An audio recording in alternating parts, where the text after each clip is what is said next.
There's nothing quite like fresh, home-baked bread, and if you want to learn how to bake it on your kettle, I'm going to show you how.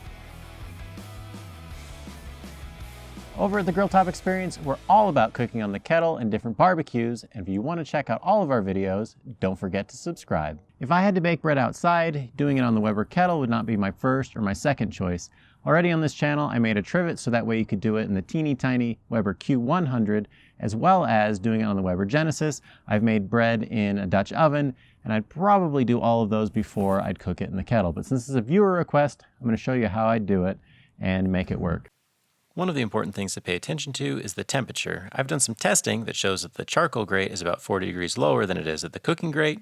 The same is true as you go higher up, it gets warmer as you get closer to the lid.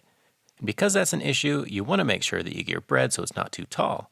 Otherwise, you're going to have a big temperature difference between the top and the cooking grate, which is going to result in uneven cooking. In that case, I'm going to use a loaf that is long, but not very tall, so that way I can get the best cook of the loaf from top to bottom. This is going to be a little bit longer cook, and I want to have some wiggle room, so I put some unused charcoal in the bottom of the slow and sear, and this will help keep the temperatures at 375 for a bit longer. To that, I'm going to add 3/4 of a chimney of charcoal on top. The key here is to make sure they have an even layer so the heat is even from side to side. Then we're going to put our cooking grate on. And finally, I'm going to put this Lodge pizza pan and push it back as far as possible. Once it preheats, it'll avoid the temperature difference between the top and the bottom. It'll also maintain temperatures, and the stored heat will brown the bottom of the loaf.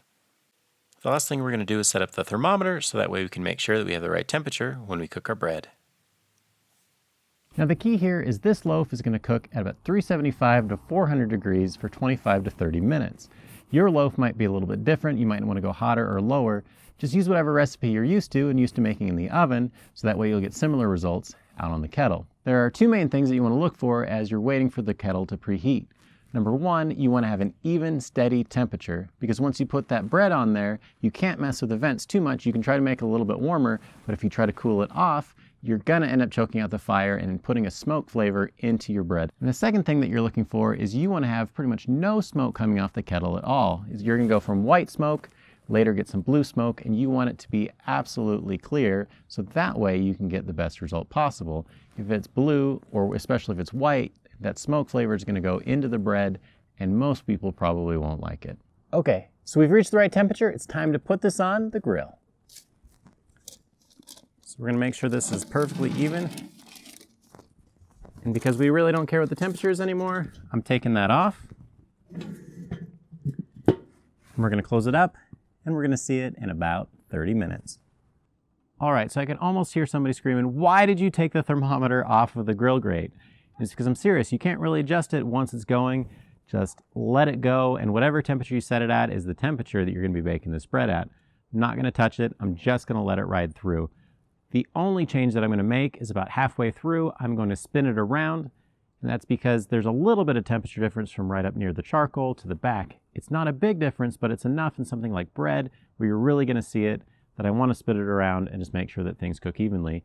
Part of that is also because the edge of that pizza pan is right over the charcoal, and that'll conduct a little bit more heat on that side. And since I know you guys love to check the internal temperatures of things, I'll let you in on a little secret. When bread reaches 200 degrees Fahrenheit, it's done and ready to pull off. Here it was 190, and just an extra couple degrees made a big difference on that crust, and nobody would have guessed that I cooked this on a barbecue grill.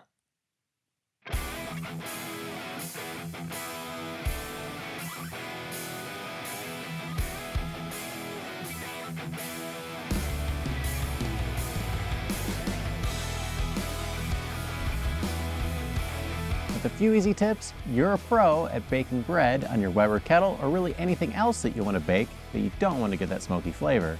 Now if you have other ideas or tips, go ahead and put them in the comments below and share them with everybody else, because I'd love to hear what you guys come up with.